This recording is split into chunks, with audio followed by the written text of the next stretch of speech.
Welcome to Burlap Teachers. Enjoy the video. You start by making sure the phone has enough power. Low battery can interrupt shutdown and cause issues.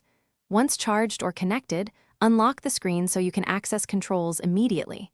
Make sure to close heavy apps to speed up the process and avoid freezing.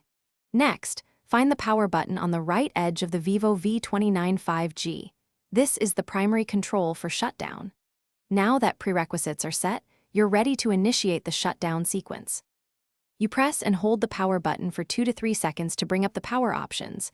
This is faster than navigating settings. If the phone is locked or the screen is unresponsive, press and hold volume down plus power simultaneously to force the menu.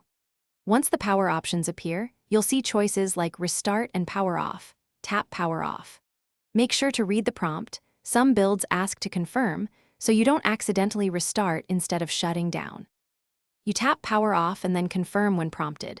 The device will close services and power down.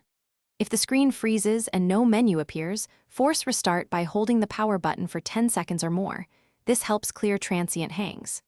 If the phone still won't shut down, try removing the SIM tray or ejecting any memory card and wait 30 seconds. This can help isolate hardware lockups. If problems persist, contact support or schedule.